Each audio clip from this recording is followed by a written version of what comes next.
Got it. Bienvenidos todas, todes. Gracias por acompañarnos a esta charla pues pensada y estructurada especialmente para ustedes. Es una conferencia que es posible gracias a la valiosa colaboración de AMELOC, Asociación Mexicana de Locutores Comerciales, Vocology Center y Plumaje.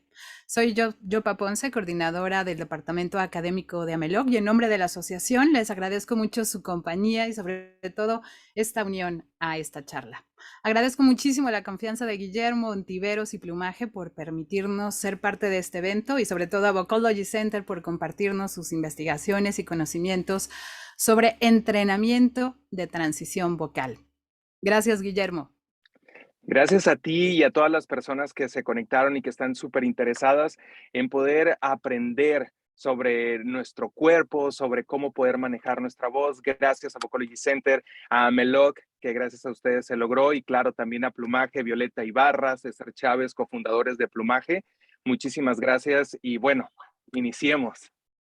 Pues les presento a Fernando del Prado. Él es fonoaudiólogo, magíster en fisiología, experiencia clínica e investigativa en el área de vocología, certificado en los programas Phonation Resistant Training Exercises Forte, Les Act Madsen Resonant Voice Therapy y terapia de afirmación de la identidad de género para personas transgénero y de géneros diversos, entre otros. Miembro de la Junta Directiva del Colegio Colombiano de Fonoaudiólogos, CCF, y miembro internacional de la Asociación Americana de Habla, Lenguaje y Audición, ASHA. Bienvenido. Muchas gracias, Yopa, por esa presentación. Bueno, mi nombre es Fernando del Prado, mis pronombres son Elo y creo que tú ya dijiste todas mis credenciales. Y bueno, también la bienvenida a mi querido profesor Carlos Calvache, fundador y director de Vocology Center. Como músico ha logrado integrar la fonoaudiología, la comunicación y la vocología desde el ámbito científico y artístico. Es fonoaudiólogo, vocólogo de la Universidad de Chile y magíster en comunicación, educación de la Universidad Distrital Francisco José de Caldas. Actualmente candidato a doctor en Ciencias Aplicadas de la Facultad de Ingeniería en la Universidad Militar Nueva Granada, Member of Advisory Board de la Pan American Vocology Association, PIVA, profesor de pregrado y posgrado en diferentes programas del campo de la salud, la educación y la comunicación.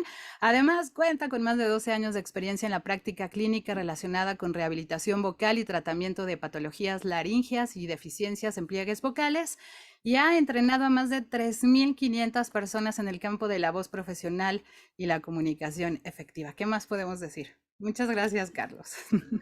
No, Yopa, muchas gracias a ti. Para mí es un honor compartir con ustedes y invitar a Fernando, que sin duda tiene una vasta experiencia en este campo y coequipero en este camino de la pasión por la voz, por la vocología, hoy en un marco muy interesante que es esos procesos de entrenamiento en la transición vocal. Entonces vamos a hacer primero como una presentación muy concreta, muy sucinta, de cuáles podrían ser los elementos que nosotros desde la perspectiva vocológica y por supuesto desde la fonoaudiología tenemos en cuenta al hacer un entrenamiento, al hacer un acompañamiento a una persona que esté en ese proceso de transición vocal. Entendiendo este proceso de entrenamiento como momentos, ¿cierto?, de acompañamiento, momentos también de coach, pero también incluso momentos en donde quizás por dificultades en la voz también entramos a generar procesos de rehabilitación en caso de mitigar algún tipo de patología vocal que pueda presentarse, o procesos de promoción y prevención. Entonces, la presentación va a estar dividida primero como en la parte de evaluación. Nosotros queremos que ustedes tengan claro cómo nosotros desde esta perspectiva evaluamos de manera objetiva la voz de una persona que va a empezar a hacer su proceso de transición vocal, y posterior a ello, cuáles pueden ser los procesos durante el entrenamiento, cuáles podrían ser las etapas del entrenamiento y algunas estrategias que utilizamos desde esta perspectiva. Entonces, te doy la palabra, Fer, para que arranques. Muchas gracias. Bueno, Carlos también fue mi profe, entonces yo suelo en todas las conferencias y en todas las reuniones decir profe, reconociendo pues eso y cómo nos conocimos. Entonces, gracias, profe. No, Vamos a a ti. empezar. Bueno, pues diciendo que hay un asunto particular con el tema de la voz en las personas transgénero, y es que cuando la voz no coincide o no hay congruencia con la identidad de género y la voz, hay una afectación negativa en la calidad de vida. ¿Listo? Y desde una mirada clínica, o sea, cuando nosotros analizamos o describimos qué es una alteración vocal, digamos que una de las principales características es que la voz de las personas atraiga atención sobre la voz misma y no sobre el mensaje o lo que nosotros estamos comunicando. Entonces, cuando no hay congruencia entre la identidad de género y lo esperado para esa voz, entonces hay una atención particular que no se desea sobre esa voz, y eso pues tiene un gran impacto en la calidad de vida y pues en la seguridad de las personas. Esto es algo que se ha escrito extensamente, ahí pues ponemos una referencia chiquita. Entonces, bueno, ya tenemos una gran problemática a la que tenemos que ponerle atención. ¿Listo? Este abordaje que nosotros vamos a mostrarle hoy tiene que estar, digamos, atravesado por ciertos aspectos. Uno es la sensibilidad cultural o la humildad cultural, que es un gran término, digamos, que los clínicos o las personas que aborden o que trabajen con las personas trans tienen que ser conscientes. Y es que nosotros siempre vamos a tener sesgos culturales y siempre debemos estar prestos a aprender. Todo el tiempo aprender, a tener humildad, a corregir nuestros errores, aprender de los otros. Tenemos que tener una conciencia de la comunicación, es decir, estar centrados en aspectos comunicativos, en qué es lo que queremos lograr con nuestra voz y para qué esa voz nos tiene que servir en las actividades de la vida diaria. Y por supuesto tenemos que estar actualizados en aspectos como en la terminología apropiada, dependiendo de las tendencias o de las actualizaciones que ocurran en el mundo día a día, pero además una actitud inclusiva, respetuosa y que no mire a las personas transgénero como personas con una enfermedad, sino personas que desean un entrenamiento. Esa es la razón por la cual en la actualidad, digamos que el término aceptado para todo este abordaje sería entrenamiento de voz para la afirmación de género y no terapia vocal, porque no queremos estar centrados o tener una mirada clínica y generar o de crear una conciencia de enfermedad, porque realmente no existe, a menos de que, pues en efecto, por el intento de modificar de una forma no adecuada la voz, pues ocurran alteraciones vocales, que pues vamos a tener que tratar. Porfa, siguiente diapositiva. Entonces, bueno, hablemos de esa primera parte, que es la evaluación. Resulta que nosotros no podemos iniciar un trabajo nunca si no sabemos cómo es que está funcionando la voz en este preciso momento. De hecho, hay un gran filósofo que dice que para uno poder darle solución a alguna situación, pues uno necesita primero entender qué es lo que está pasando en esa situación. Y vamos a comenzar esa evaluación vocal a través de una entrevista inicial. Es tal vez el momento más importante, ¿sí? Porque necesitamos entrar o necesitamos conocer aspectos particulares de la vida de las personas que atendemos, ¿listo? Y miren que voy acá a poner, digamos, sobre la mesa algunos aspectos que suelen ocurrir clínicamente, como microagresiones hacia las personas transgénero. Entonces es como que preguntamos el nombre, listo, el nombre legal y no el nombre con el que se identifican actualmente a las personas, y eso sería una microagresión. Tenemos que tener eso siempre en cuenta. ¿Listo? Evitar lo que, digamos, llamamos dead naming, que es llamar a las personas por el nombre que ya no nos corresponde.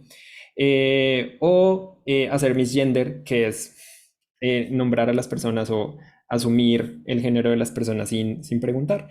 Entonces, estos dos asuntos que parecieran, digamos, muy sencillos o que no tienen importancia realmente, para nosotros cobran muchísima importancia, porque va a ser lo que nos va a conectar con estas personas y nos va a mostrar pues la apertura que tenemos hacia la atención de estas personas.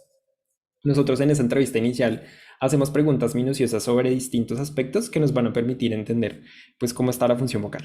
Eso incluye información de contacto para saber quién es la red de apoyo, y la red de apoyo es muy importante porque son las personas con quienes se van a generar los espacios de práctica comunicativa.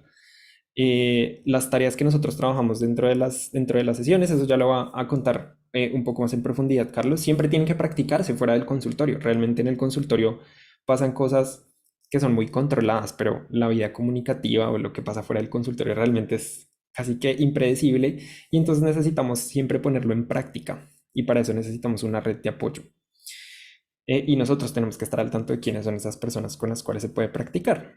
Necesitamos saber en qué momentos las personas se presentan según su género, porque dependiendo de los momentos de transición, pues van a haber más o menos espacios en los que la persona se presente con un género u otro.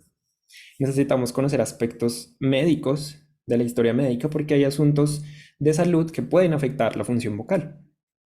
Necesitamos conocer la historia vocal en términos de si, no sé, quise buscar en YouTube algunos ejercicios y entonces yo intento hacer estas cosas de forma independiente para saber si me funcionan o no, o si ya he estado previamente en otro tipo de entrenamientos fonoaudiológicos, o si he estado en otros entrenamientos de voz que no necesariamente son fonoaudiológicos, como por ejemplo entrenamientos de actuación, entrenamientos de locución, que es lo que nos trae hoy y lo que nos convoca. Listo, necesitamos saber también cuáles son los objetivos de tratamiento de esa persona, es decir, por qué esa persona está asistiendo a mi consulta y qué es lo que quiere lograr. Y también entender muy bien cuál es la disposición que esta persona tiene para practicar, es decir, qué tanto está dispuesto a entregar de su tiempo para realizar prácticas o realizar las tareas vocales que nosotros les encargamos.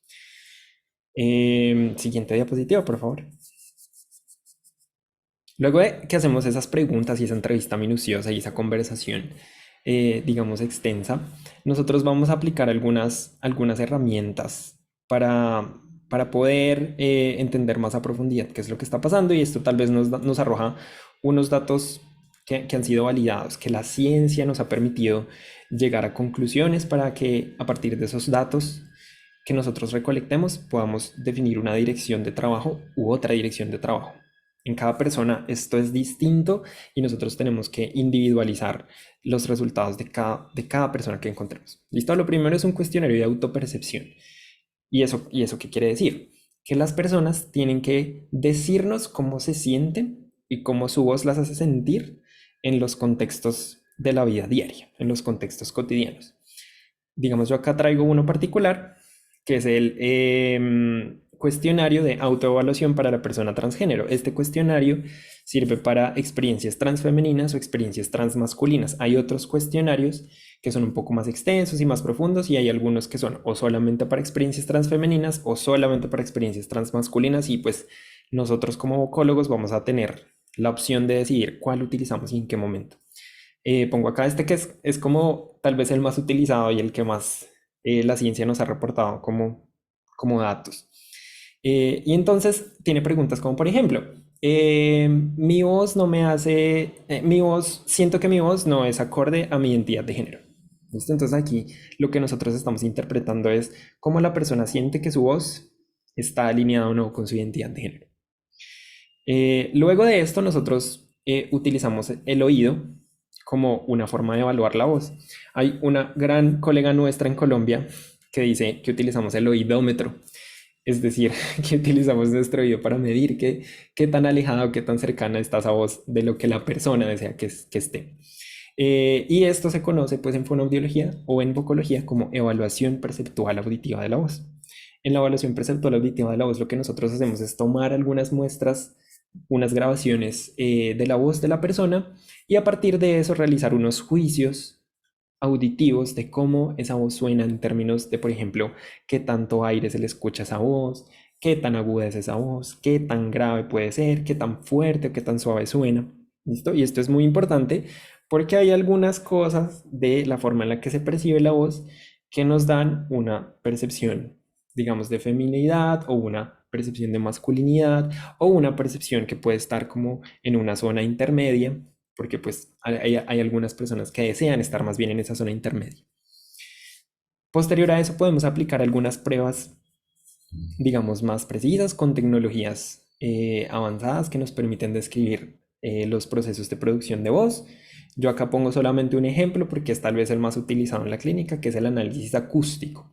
Y a través del análisis acústico, por ejemplo, lo que hacemos es tomar muestras de voz y sacamos unos datos que nos permiten describir procesos fisiológicos que están ocurriendo durante la producción de voz.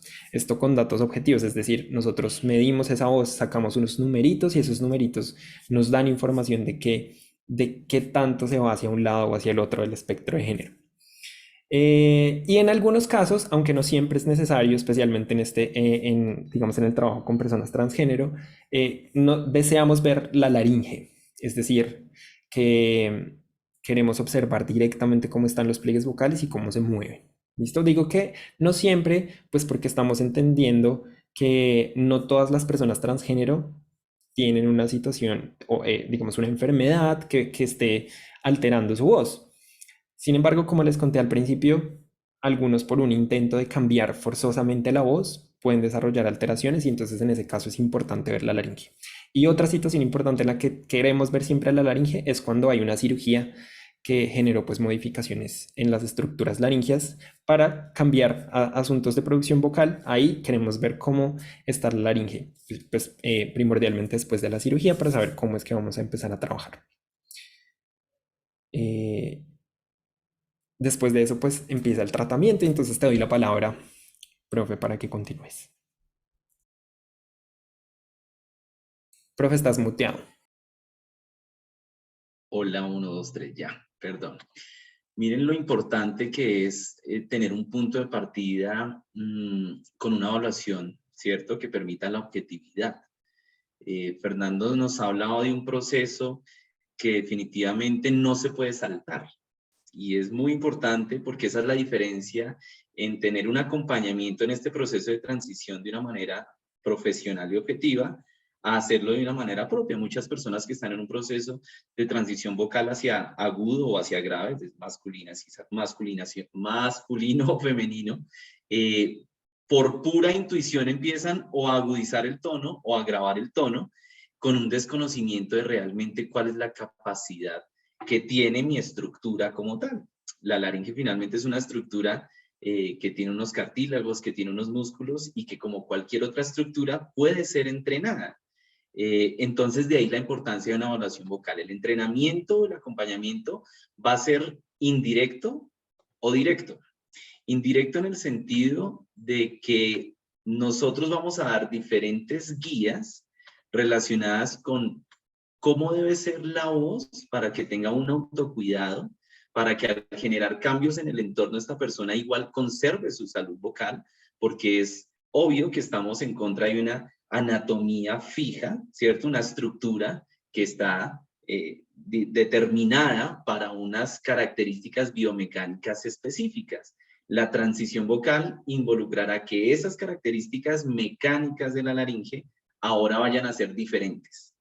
Y eso merita que la persona que empieza en este proceso tenga un conocimiento de su autocuidado, de los cambios que va a generar su voz dentro del entorno y que esto no le vaya a generar un proceso de dificultad o patología de la voz.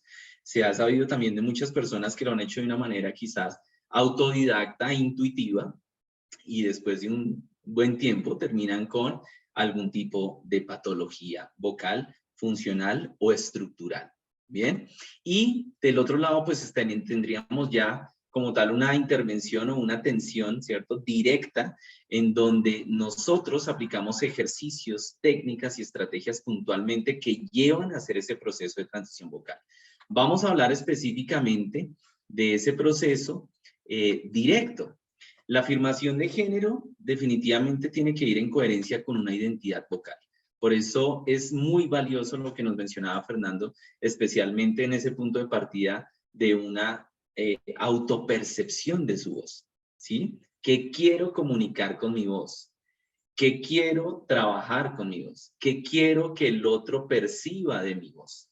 Y eso, de una u otra manera, es el conjunto de lo que llamamos la identidad vocal. Yo siempre que arranco con un proceso de entrenamiento o de acompañamiento en este tipo de personas, lo que digo es, bueno, ¿tú a dónde quieres llegar con tu voz? ¿Por qué? Porque pueden haber muchas expectativas, ¿no? Puede tener una expectativa exageradamente alta y de entrada toca decirle a la persona, mira, eso que tú quieres probablemente no lo vamos a lograr de una manera funcional, de una manera desde el entrenamiento. Habrán otros métodos, ¿cierto? Hay tiroplastias que seguramente permiten, en el caso, por ejemplo, de la feminización de la voz, recortar el músculo tiroaritenoideo y desde ese recorte automáticamente cambian todas sus propiedades mecánicas y se agudiza la voz, que de todas maneras involucra un acompañamiento en este tema funcional pre y post del proceso quirúrgico. Entonces, hay que tener una coherencia desde las expectativas hacia dónde lo quiero llevar. Y definitivamente la afirmación de género, estamos hablando del marco de la voz, pero la afirmación de género con relación al uso de la voz tiene que ir mucho más allá, trasciende a la comunicación, porque es muy diferente la forma en la que se comunica, se expresa alguien del género masculino a alguien del género femenino, y eso no involucra solamente la voz, involucra el cuerpo, involucra el gesto, involucra la forma en la que estructura el discurso, involucra los rasgos melódicos, involucra la melodía, la velocidad, el ritmo, incluso el acento. O sea que hacer un proceso de transición vocal no es solamente o agudizar o agravar el tono, ¿cierto? Porque de nada sirve que yo agudice mi tono si todo lo que acompaña las características tímbricas de ese tono no me dan una caracterización a lo femenino o a lo masculino. O si mi gesto, mi cuerpo y mi discurso no acompañan ese tono, ese ritmo y todas esas características vocales. Entonces, aquí digamos que se trasciende un poco más de la voz a la comunicación y obviamente en pro de la salud vocal. También es muy importante conocer el contexto y el trabajo interdisciplinar. Habitualmente las personas que están en un proceso de transición vocal están en un acompañamiento por diferentes profesionales de la salud. Entonces yo siempre le pregunto, por ejemplo, a la persona, ¿ya empezaste un proceso hormonal? ¿Tu endocrino ya aprobó un proceso hormonal? No es lo mismo trabajar el entrenamiento vocal en una persona que no lo ha hecho a una persona que ya lo está haciendo o una persona que ya lleva un buen proceso de trabajo hormonal. Porque obviamente la laringe está muy relacionada con procesos hormonales, ¿cierto? Entonces, digamos que hay un interés bastante importante y casi que en cada sesión es muy preciso decir, bueno, ¿qué te dijo el endocrino? ¿Aumentaron la dosis? ¿Disminuyeron la dosis? ¿Pausaron? ¿Cada cuánto están las inyecciones? ¿O cómo estás haciendo el proceso? Etcétera.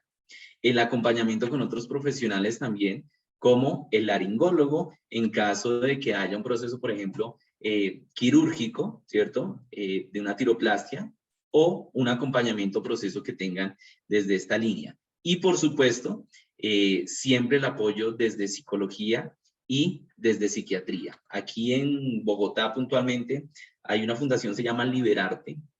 Hacen un acompañamiento muy bonito a todos los procesos de transición vocal. Tenemos una alianza muy fuerte con ellos desde hace ya casi 5 años y casi que todas las personas que hacen proceso, más que todo de feminización de voz, trabajamos con ellas aquí en Vocology Center. Y todo el tiempo es, digamos que, una interrelación entre psicóloga, psiquiatra, endocrino, vocólogo.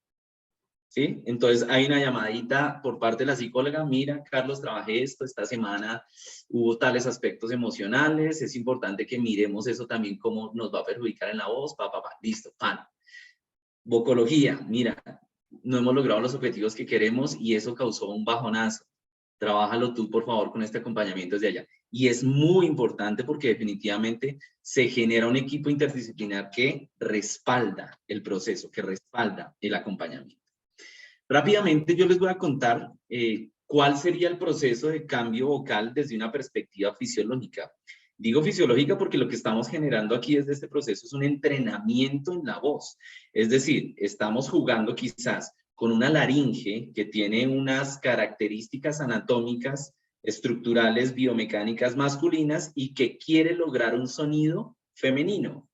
O viceversa, estamos con una laringe que tiene unas características estéticas, anatómicas, tímbricas, femeninas, que quiere lograr ahora un sonido masculino. Entonces, por eso es un cambio que tiene que ser fisiológico y que no va a ser de un día para otro. Lo primero habitualmente que se trabaja es un reconocimiento del tono vocal. El tono vocal entendido como cuál es la frecuencia fundamental.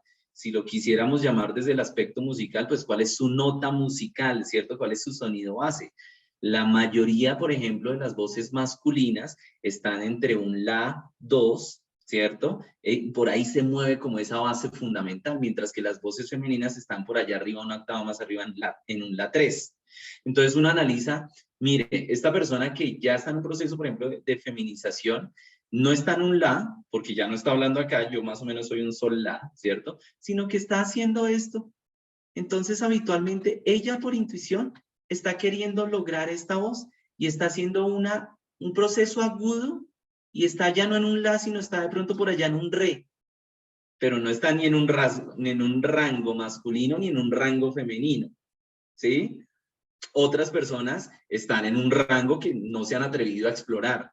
Entonces es importante primero entender cuál es esa tesitura en la voz hablada, cuál es el rango real y a partir de ese rango real generar una expectativa de, mira, tú estás aquí en esta frecuencia y vamos a empezar a migrar por terceras, por quintas, hasta ojalá llegar a una octava más arriba, ¿cierto?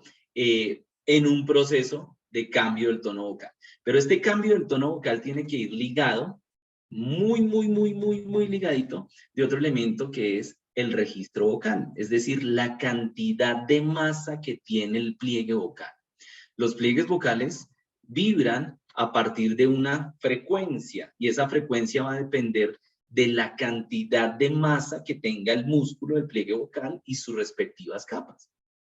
El cambio de masa o de peso que tengan esos pliegues vocales hace que nosotros cambiemos de registros. Hablamos de diferentes tipos de registros. Un registro pesado, ¿cierto? Como el que hablamos habitualmente, 1, 2, 3, 4.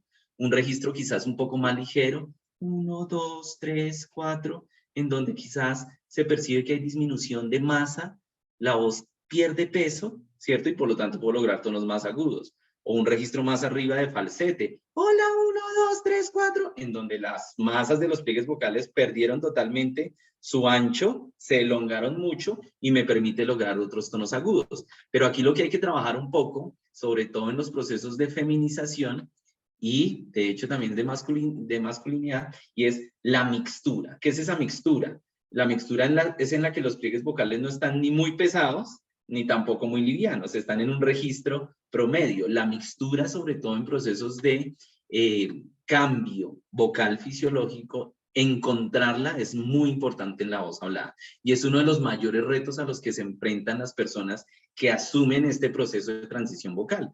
Porque o hablamos aquí 1, 2, 3, o hablamos aquí 1, 2, 3. Pero hablar aquí 1, 2, 3, con esta mixtura, camuflando un poquito esos aspectos tímbricos, es un poco más complejo. Una vez se logre ese uso del rango vocal, esa característica de los registros, nos pasamos a ver la calidad resonancial. Esta calidad resonancial ya no va a depender de la cantidad de masa de los pliegues vocales, sino que los aspectos tímbricos van a depender necesariamente de cómo modifico yo el tracto vocal, entendiendo el tracto vocal como todas las cavidades que hay arriba, cavidad nasal, cavidad oral, cavidad faríngea, incluso la misma cavidad laríngea. Todo lo que está en el tracto vocal dentro de esas cavidades que acabo de mencionar se puede modificar. O sea que no es lo mismo que yo hable aquí en esta sensación, hola 1, 2, 3, ¿cierto? Y quizás alargando mi tracto vocal o generando una posición de bostezo, doy como la impresión de que oscurezco un poco el sonido. Pero ¿qué pasa si retraigo mucho los labios y subo un poquito la laringe? Seguramente voy a dar claridad. Entonces aquí ya empiezo a jugar con algo que denominamos nosotros estrategias resonanciales, y es esa mixtura que logré antes por adelgazar un poquito o disminuir la masa de los pliegues vocales, ¿cómo la combino con una estrategia resonancial de mi tracto vocal para que A más B me generen una cualidad tímbrica y unas características más femeninas o más masculinas de una manera natural? Y eso requiere un proceso y un entrenamiento. Requiere, por ejemplo, mucho trabajo de percepción auditiva. Casi que en todos estos 3 momentos que acabo de mencionar, el trabajo no es solamente de expresión, ¿cierto? De repetición, de vocalización, trabajos con vocalizos en el piano, trabajos con ejercicios que impliquen el cambio de registro, sino también con el reconocimiento auditivo de estas características. Una vez se logra esto, ahí sí pasamos, una vez logramos como esas características tímbricas con un registro adecuado, empezamos ya a movernos con otras características más asociadas al ritmo. Nosotros los denominamos la prosodia, ¿cierto? La prosodia hace referencia a todas esas características de cambios en la intensidad y en el tono que me generan melodía, acento, cadencias, lo que quizás en la locución algunos llaman inflexiones, ¿cierto? Y todas esas variaciones que podemos hacer. No es lo mismo esas características de ritmo de un hombre a de una mujer. Varían también dependiendo de su cultura, de su dialecto, de su ciudad natal, de la comunidad con la que se mueve, ¿cierto? Entonces ahí empezamos ya a llevar toda esa calidad sonora que ya hemos logrado desde el tono, desde el timbre, desde la intensidad, al habla conversacional, al habla cotidiana.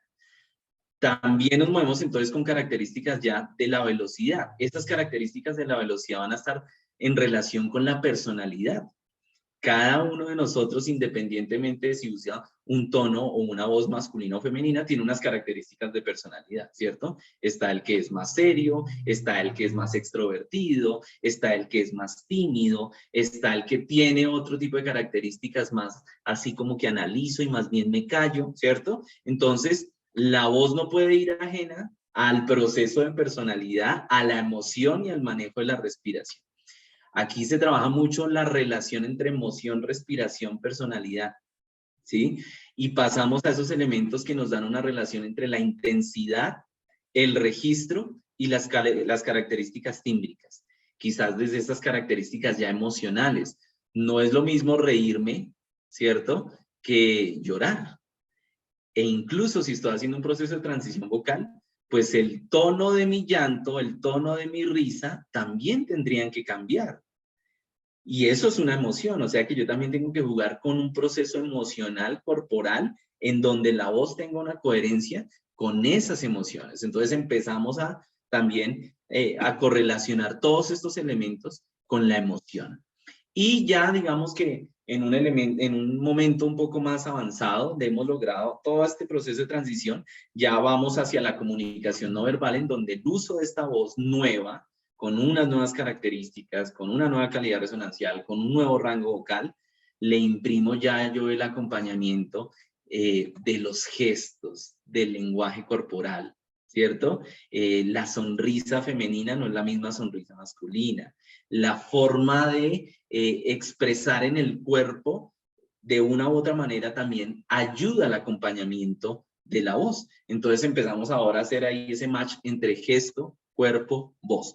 Y por último, también cuando es necesario, pues los fonoaudiólogos tenemos, yo siempre digo, los fonoaudiólogos somos afortunados porque tenemos el combo completo y también trabajamos el lenguaje y desde el lenguaje podemos trabajar todo lo que es la pragmática y cómo el discurso lo organizo en unas macro y micro proposiciones que me permiten también tener coherencia con ese cuerpo que ya tiene una relación con el gesto, con la voz, y entonces ahí es cuando decíamos, la voz no puede ser solamente el elemento que me permita la identidad en este proceso de transición, sino que migra hacia el proceso de comunicación.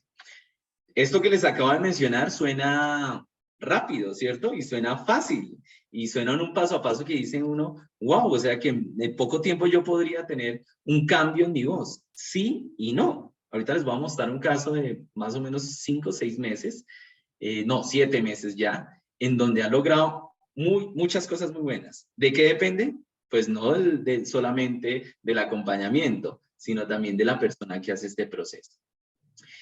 No solamente es importante los ejercicios, sino que sabemos desde la evidencia que el desarrollar habilidades motoras, como es el caso de la voz, requieren elementos que van mucho más allá de la acción y de la percepción, ¿cierto?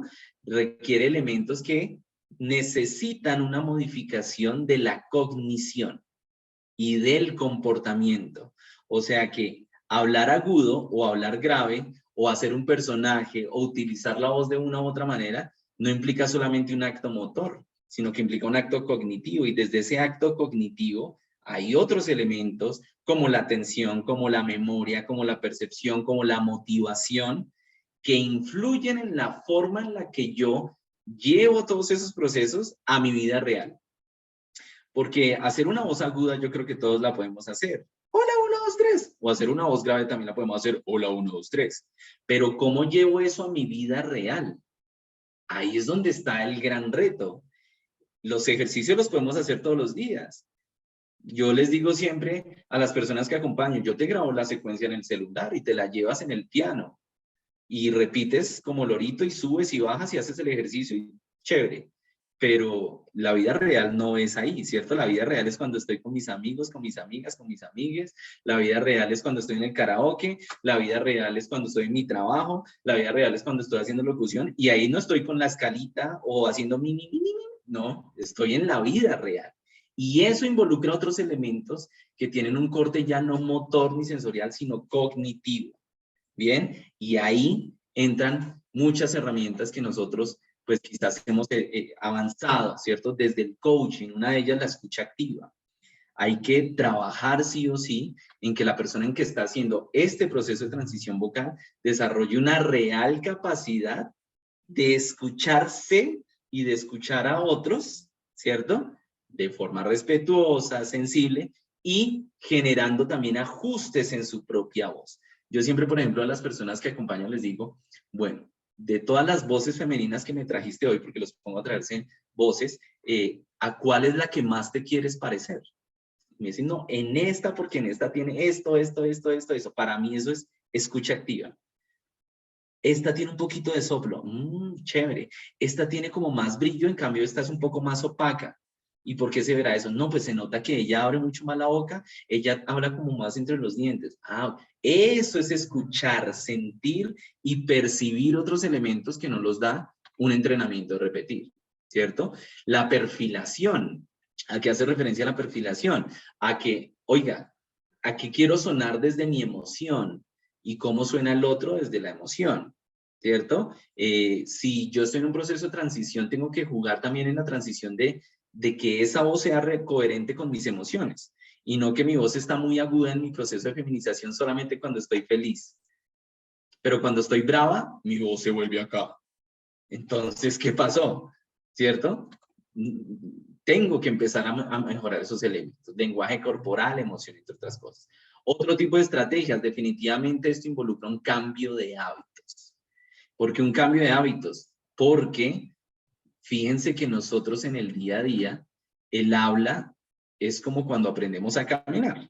Si tú aprendes a caminar, después de que aprendes a caminar, ¿será que tú piensas punta, talón, rodilla, paso, punta, talón, rodilla, paso para caminar? No, tú caminas.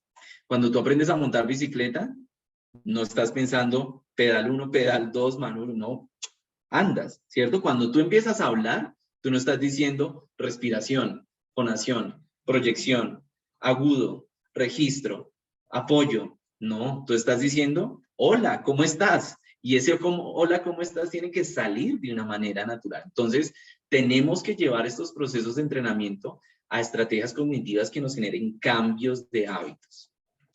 Hay una secuencia que se llama el habit loop, que es un patrón psicológico en donde se trabaja desde una pista, una rutina y una recompensa para que a nivel neurológico haya una pista primero para la estimulación del cerebro, una rutina que tiene que ser física, mental o emocional para que ese estímulo del cerebro vaya cogiendo un hábito.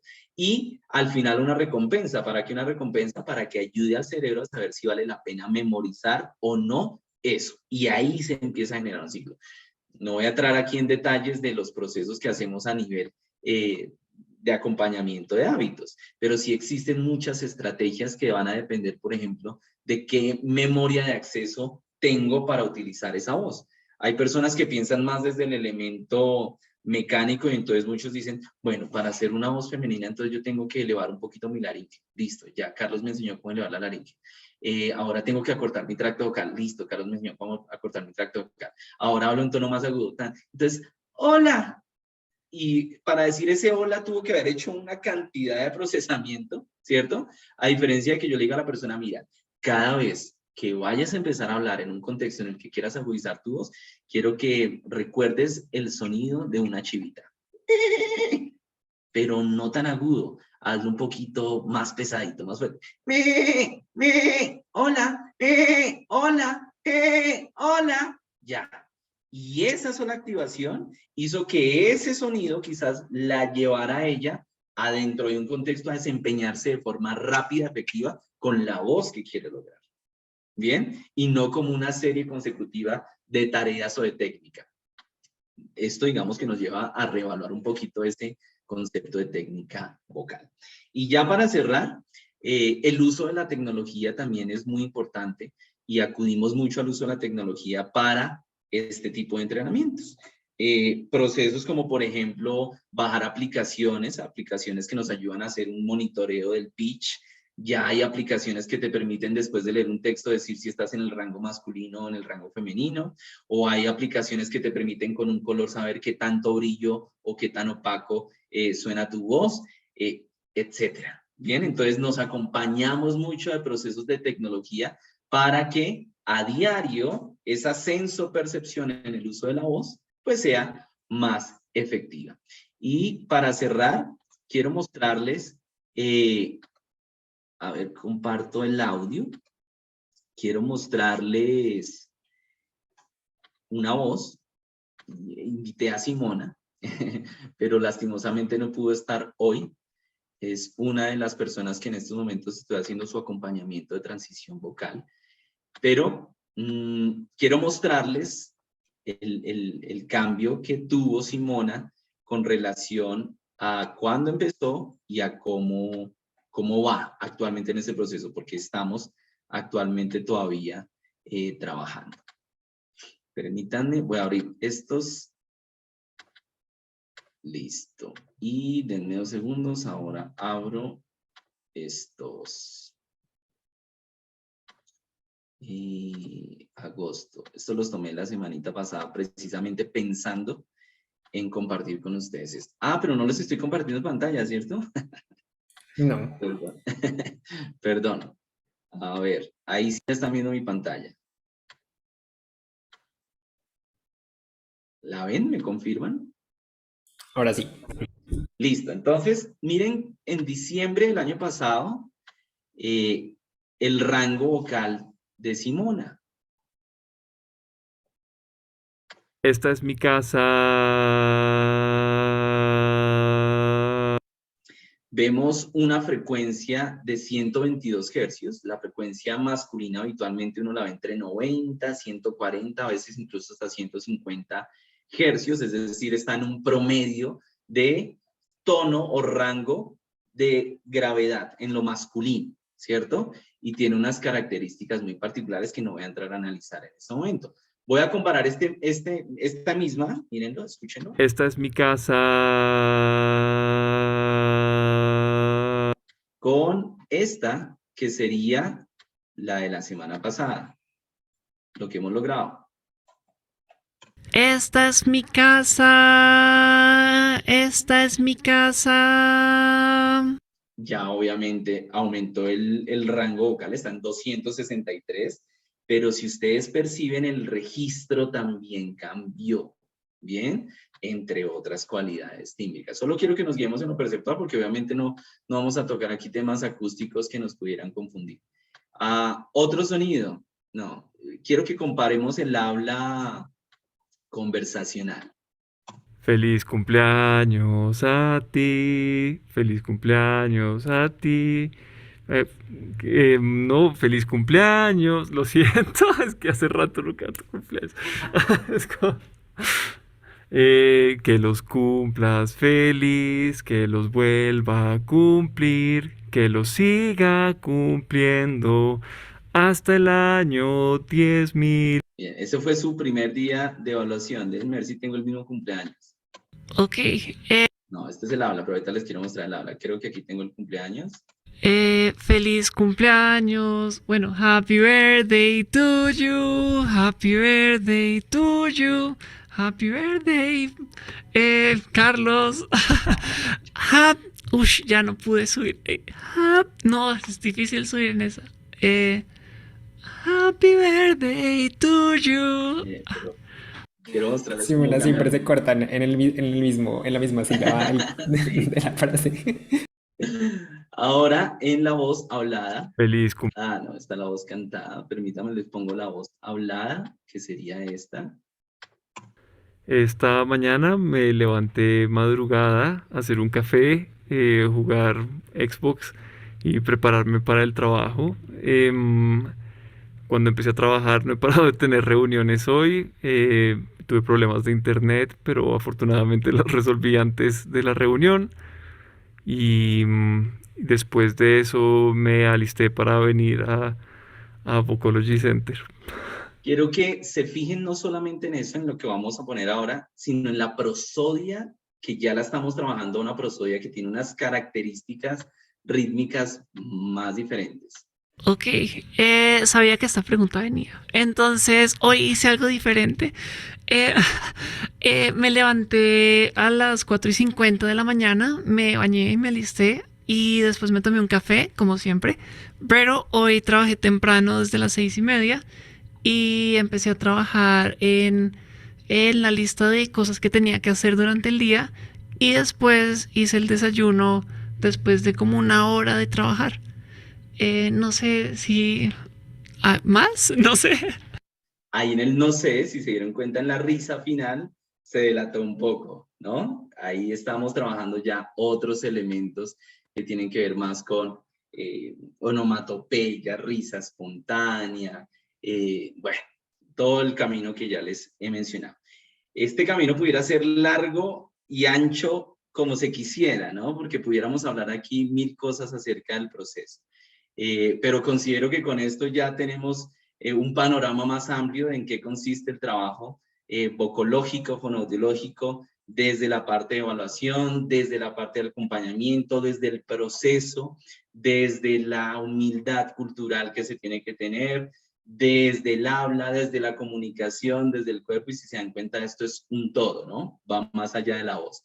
Obviamente, en el caso de una persona que además se quiera dedicar a esto a nivel, por ejemplo, locutivo, pues una vez se logren esos rasgos tímbricos, va a poder también hacer otro tipo de intervenciones a nivel profesional con su voz. Entonces, pues dejamos el espacio abierto junto con Fera hacia las preguntas que ustedes quieran como desarrollar y conversamos unos 10-15 minutitos. Yo puse algunos comentarios mientras tú ibas haciendo Dale, la Fer, si quieres presentación. complementar, con gusto. Dale.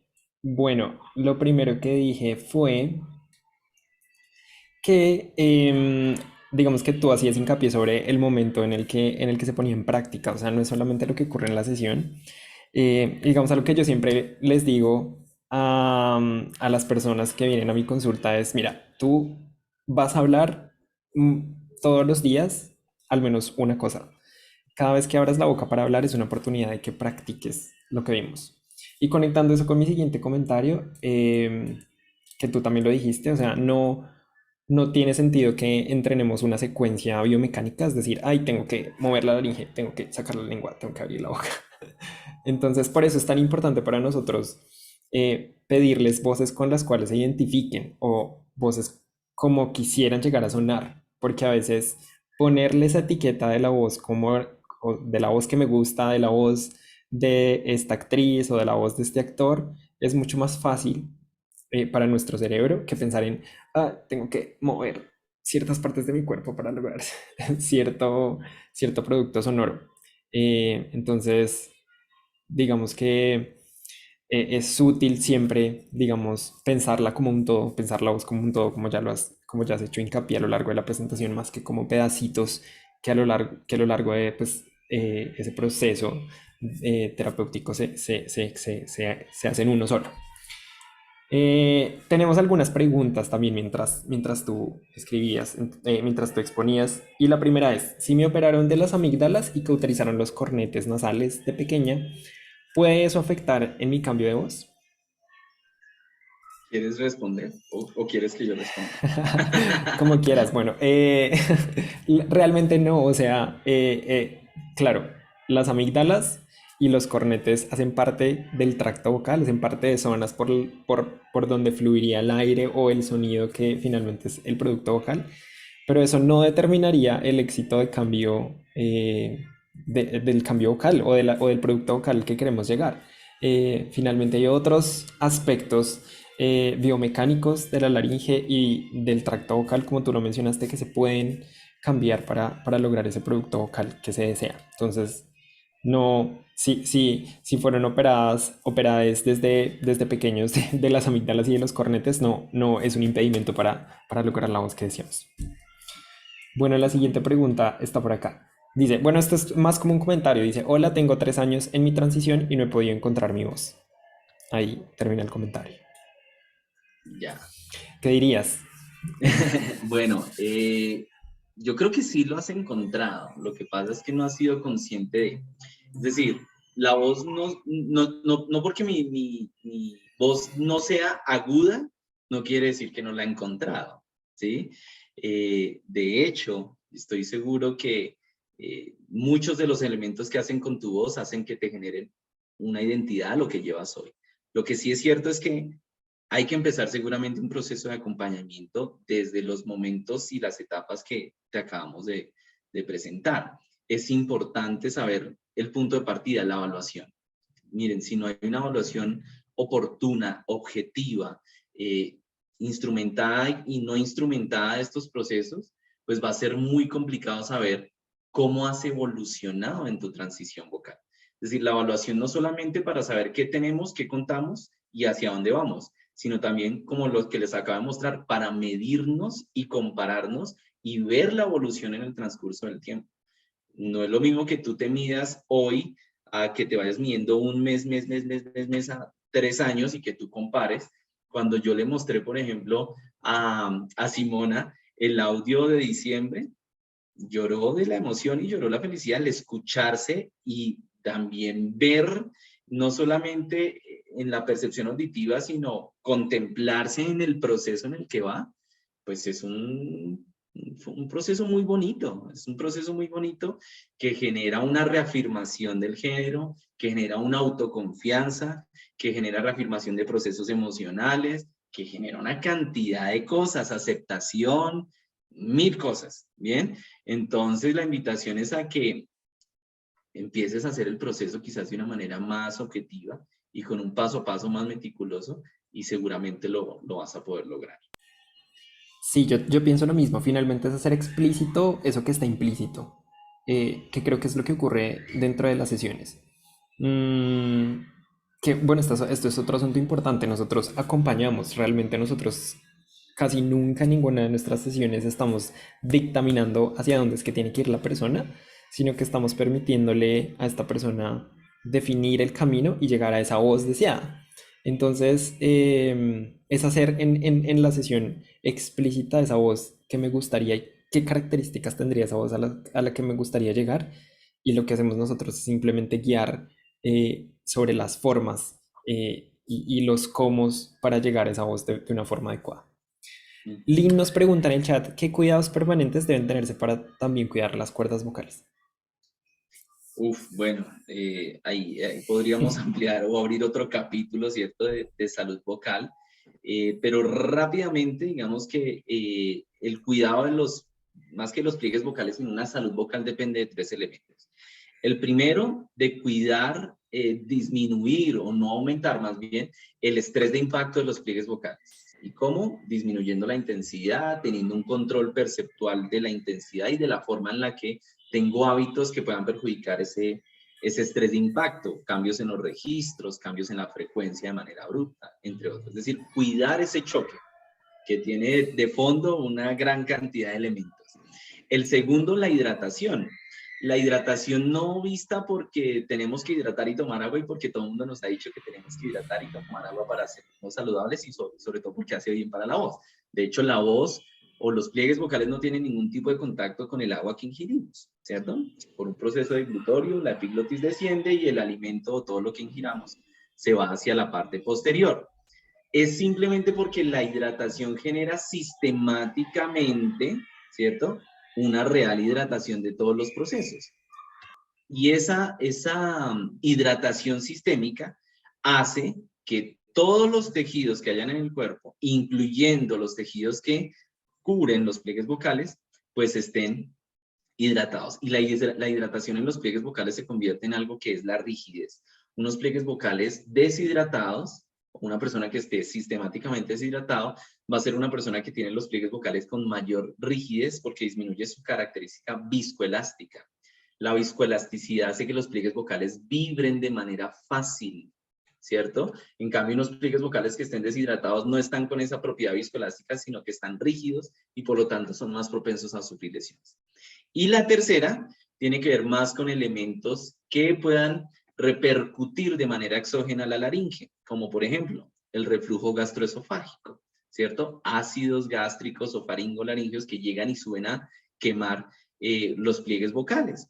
Entonces, o aire externo, por ejemplo, aire acondicionado, o mentolados, o cualquier agente exógeno que nos permite, que nos deshidrate, ¿sí? Esos tres elementos, digamos que de manera flash, entre unas grandes cantidades que seguramente siempre van a ser importantes. Fer. No, de acuerdo. Yo creo que tú resumiste la clase de higiene vocal en un minuto. Flash, sí. Digamos que sobre esos tres pilares es que construimos planes individualizados de higiene vocal, porque realmente esto también es individualizado. Si bien hay personas a las que les aplican asuntos, por ejemplo, hidratación, a otras no, porque ya en su vida pues, cotidiana efectúan estas acciones, siempre tendremos que hacer pues, una caracterización individualizada para saber qué tipo de recomendaciones de cuidado vocal requiere cada una de las personas que asisten a nuestra consulta. Danisa había levantado la mano ahorita, no sé si quieres hablar o quieres que lea tus comentarios. Ajá. Hola, ¿qué tal? Bueno, estoy en un proceso de transición. Yo les llamo de Guadalajara, Jalisco, México. Me pareció muy interesante esta charla. Muchísimas gracias. Y yo en lo personal sí quería preguntar esto porque a mí me suele pasar eso, que hay como un exceso de mucosidad siempre en la garganta. Y quería saber cuál es la forma correcta, porque yo tiendo a raspar un poquito la voz para sacar la flema, si eso me ocasiona un daño, porque también estoy en una, digamos, entrenamiento, porque yo soy, digamos, soprano, entonces canto, entonces soy soprano. ¿Eso cómo puede afectar mi voz al hacerlo? Vas tú o yo, Fer. Dale tú con el tema del carraspeo primero. Bueno, yo solamente quisiera ahí decir una cosita y es, digamos que a veces con el tema del carraspeo nos interesa a nosotros ver si, digamos, las flemas ocurren por el carraspeo, por el uso inadecuado de la voz, o si hay un asunto que esté relacionado con la hidratación. Digamos que a veces es difícil en la clínica determinar como qué es primero. Entonces hay algunas estrategias para limpiar la voz, digamos, de una forma menos abusiva, pero también nos interesa, digamos, involucrar un plan de hidratación adecuado, especialmente hidratación superficial, que al contrario a lo que dijo el profe ahorita, pues no tiene que ver con tomar agua, sino con unas formas específicas de hidratar directamente los pliegues vocales. Ya, solamente diré esto. Entonces, si quieres, dale con el tema del carraspeo. Mira, si hay flema, definitivamente la flema es una respuesta de la mecánica de los pliegues vocales para favorecer un poco más el amortiguamiento. Es decir, si los pliegues vocales por naturaleza al vibrar tienen que chocar. La producción de flema es la forma más natural en la que el cuerpo genera ese amortiguamiento, porque una flemita finalmente amortigua y hace ahí su efecto. Pero también es un efecto de que probablemente, como lo decía Fer, o hay un proceso de deshidratación o te estás excediendo en el uso de algún patrón mecánico por el uso de la frecuencia, el tono, o por el aumento de la intensidad. En los procesos de acompañamiento, sobre todo en feminización, no tanto en la vía contraria, cuando se busca los tonos más graves, pero en los tonos más agudos, es natural porque fíjate que los pliegues vocales tienen mayor extensión, se adelgazan un poco y la laringe sube un poco, es decir, hay un poquito más de esfuerzo. Entonces es normal en un principio, mientras que hay un proceso de instauración, pero no debe permanecer en el tiempo. Desde la experiencia te digo que en todos los procesos que yo acompaño, hay un momento en los que todas me refieren, estoy con mucha flema. Todo soy, y es natural, ¿bien? Pero en la habituación eso ya tiene que ir dejándose. ¿Por qué? Porque como lo decía Fer, entonces lo complementamos con una hidratación directa. Una hidratación quizás con un nebulizador, con unas características particulares, en unos tiempos determinados, en unos momentos particulares, que mitiguen eso que mecánicamente tu laringe no está generando, ¿bien? O que está generando. Y lo otro es que seguramente tú cantas, Danisa, ¿cierto? Cantas. Y hablaste de una categoría que pues dices, soy soprano. Habría que ver, por ejemplo, si eso que llamas ser soprano, que no creo que sea ser soprano, sino que estás intentando cantar en unos rangos que son muy agudos, ¿bien? Quizás propios del rango de soprano, pero que todavía no estés preparada para llegar a esas características vocales. Y si estás tratando de llegar a esos agudos, fíjate que una soprano todo el tiempo está en un mecanismo de registro de falsete. Si te excedes en ese uso del registro de falsete, ahí está la respuesta inmediata al exceso de flema que estás teniendo. Entonces hay que hacer una migración de la voz hablada primero para después sí llegar a una voz cantada. Sobre todo en estos procesos de feminización de la voz, porque por ejemplo en una laringe estructuralmente masculina siempre va a ser más fácil hacer un falsete. De hecho, hay hombres que pueden hacer tonos más agudos que una mujer a punta de falsete, porque la laringe condicionalmente o estructuralmente está preparada más para eso. Mientras que la laringe con anatomía y estructura femenina es más pequeña, es más corta, tiene un hiatus fisiológico posterior que la masculina no tiene. Entonces, fíjate que la estructura es diferente. Lograr esas características va a generar cambios de ese tipo. Entonces, hay que mirar cómo estás haciendo esa transición en el habla para llegar a realmente cantar en tonos agudos. Por la voz hablada en la que te escuché, yo creería que estás haciendo un sobreesfuerzo, porque tu voz hablada todavía está en un tono que no es bastante agudo y en un registro que no acompaña ese tono agudo de una manera estratégicamente resonancial. Entonces ahí tienes que presentar un poquito más de atención. De acuerdo, muchísimas gracias. Y Vale. me gustaría que dejaran sus datos de contacto para poderlos contactar para una futura consulta, por favor. Claro que sí, ya ahorita los ponemos en el chat. Muchas gracias. No, a ti. Tenemos otras preguntitas, no sé hasta qué hora vamos a ir. Ya, para un par de saber. preguntitas más y cerramos. De una.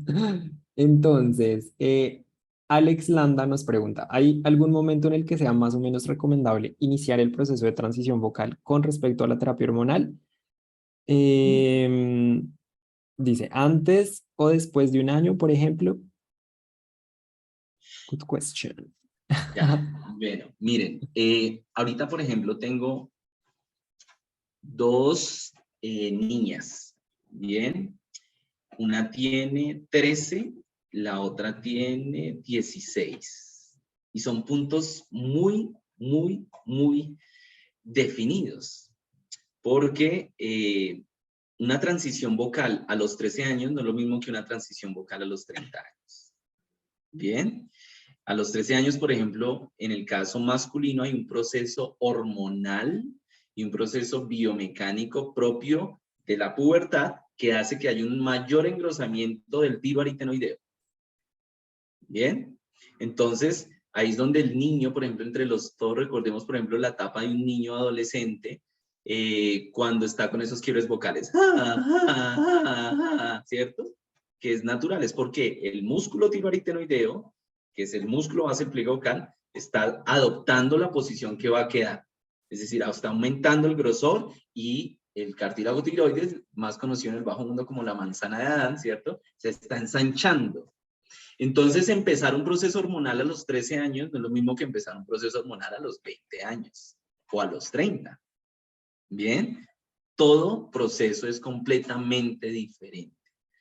Lo que sí es claro es que el proceso hormonal ayuda muchísimo, muchísimo. O sea, no es lo mismo hacer un proceso de feminización vocal con acompañamiento hormonal que sin acompañamiento hormonal.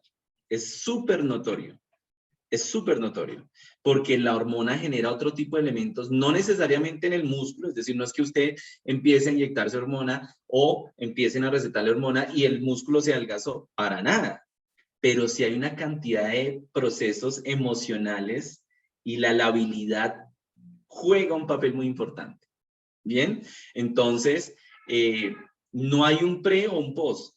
No es necesario 1 año o 2 años, o al tiempo, no. Todo es un conjunto, ¿sí? Si podemos empezar el proceso de transición vocal antes de hacer el proceso hormonal, fabuloso, porque cuando llegue todo el proceso hormonal, nos va a enriquecer todo el proceso. Pero si ya lo empezó y apenas va a empezar a hacer el proceso de transición con entrenamiento, genial. Es decir, no hay un punto de partida ni hay un punto final. Lo que sí es necesario es tener un punto de vista experto, ¿bien? Porque una mala situación, un mal juego entre todos esos elementos puede terminar de pronto en un abuso o en un desgaste de la voz. Sí, ahí solamente como para complementar, no piensen que por el hecho de no, digamos, haber iniciado el tratamiento hormonal, entonces es un impedimento para iniciar el entrenamiento vocal para la afirmación del género. De hecho, por ejemplo, digamos, en experiencias transmasculinas es muy común que se espere al inicio de la terapia hormonal, pues porque, digamos, en internet o en los sitios, como que se divulga mucho que en el caso de las experiencias transmasculinas, como que tiene un gran efecto las hormonas, pero no siempre es así. Puede que, digamos, en algunas personas haya cambios en en otros niveles, como lo mencionó el profe, pero no necesariamente a nivel vocal. Es decir, la voz mantiene como sus cualidades acústicas basales como las que existían antes de la terapia hormonal. Entonces igual va a ser necesario el entrenamiento vocal guiado, específico, a través de pues, una serie sucesiva como de pasos. Pero no piensen que se necesita, ¿sí? Ahora, cuando llegue, pues sí vamos a tener que estar articulados y pues que sea una prescripción individualizada por parte de su médico endocrinólogo, que también me parece algo súper importante de aclarar. Sí. Yo quisiera ya cerrar mi conclusión y mi comentario y mi invitación, sobre todo para todas las personas que están aquí en este espacio interesadas en ese proceso de transición, y es que lo hagan de una manera responsable con su cuerpo y organizada, estructurada, ¿cierto? Hacer una transición vocal, como ya lo vimos, no es solamente hablar más agudo o hablar más grave. Tiene un proceso y de una manera guiada, profesional y responsable, pues va a ser mucho más enriquecedora y sobre todo que usted va a ver los cambios de una manera más objetiva y más precisa. Bien. Lo digo porque hoy en día también hay mucha infoxicación, ¿no? Y entonces el YouTube, perdón, pues es el mejor aliado. Pues yo puedo poner en YouTube cómo poner más algo a mi voz, cómo hacer procesos de feminización. Y he encontrado una cantidad de videos, unos muy buenos, otros que quizás no llevan unas prácticas muy buenas y que hacen perder quizás el foco. Entonces es como cualquier cosa en la vida, disciplina y tener claro hacia dónde voy y lo que yo quiero lograr. Bien, Fer, no sé si quieres dar tu conclusión y ya después yo cierro contando un poquito de cómo hacemos estos procesos en Vocol. No, es básicamente la misma conclusión. O sea, nosotros estamos aquí para guiarlos y para simplemente mostrarles el camino que debiesen recorrer para lograr las metas que ustedes tienen propuestas. Finalmente, bueno, está la infoxicación y puede que alguno de esos ejercicios sí tenga utilidad en el caso individualizado. Ahora la cosa es en qué momento debiésemos utilizarlo y en qué momento va a ser importante para el proceso que cada uno, pues, que cada persona que asiste a nuestra consulta está desarrollando. Tal cual, pues no me resta más que agradecerles a Meloc por todo el proceso y la plataforma en el acompañamiento, por supuesto a Plumaje por acercarnos a esa bonita comunidad que ya he visto que tienen tanto en redes como en acciones que hacen allá en México. Siéntanse con la confianza de lo que necesiten consultarnos y ahí estamos firmes y presentes. Ahí escribí las redes de Vocology, la página web, el WhatsApp. Fer también dejó, Fer tiene un podcast muy bonito en Voces Latentes y sé que también se mueve mucho en ese campo, entonces también para que por ahí lo puedan visitar. Y lo que necesiten, pues con todo gusto, Guillermo, Yopa y todos los que están aquí, un gusto para nosotros haberlos acompañadas y acompañadas en este proceso. Pues muchísimas gracias por su participación, por hablarnos de este fascinante mundo de la voz. Uno nunca deja de aprender y pues agradecemos muchísimo pues ya a Plumaje, a Vocalogy, a ustedes por tan valiosa información y tantos conocimientos y sobre todo esta llamado al cuidado, ¿no? Principalmente del cuerpo, de la personalidad y de las emociones que pues están ligadas al mundo de la voz. Guillermo. Pues igual, de igual manera agradecer a Fernando por tu tiempo, tu sabiduría, Carlos, qué decir, gran maestro que he tenido la oportunidad de escuchar varias clases de diferentes formas de cómo cuidar nuestro aparato fonador. Yopa, Amelog, por aquí veo que está Desiree, que le mando también un fuerte abrazo, presidenta de Amelog. Muchas gracias por esta alianza que se pudo hacer. Y pues, ¿qué les digo? Payuca desde Argentina, desde Colombia, Guadalajara, nosotros acá en los Estados Unidos, pues recordarles que la plataforma de Plumaje está a su disposición. Nosotros creamos contenido socioeducativo para educarnos sobre temas de diversidad y es súper importante este tipo de alianzas. Así que muchas gracias a todas y todes las personas que se conectaron el día de hoy. Un abrazo, que estén muy bien, hasta luego. Y antes de que se vayan, para tomar una foto, ¿no? La foto Ay, final. Prendan sus Sí. cámaras. Para que dejarla de recuerdo. Claro que Y si sí. pueden sus prender sus cámaras. cámaras, quien quiera aparecer en la foto. Ojalá se dejen ver, a ver. Exacto. Y no sé si está ahí Marlon para que ya pare la grabación también.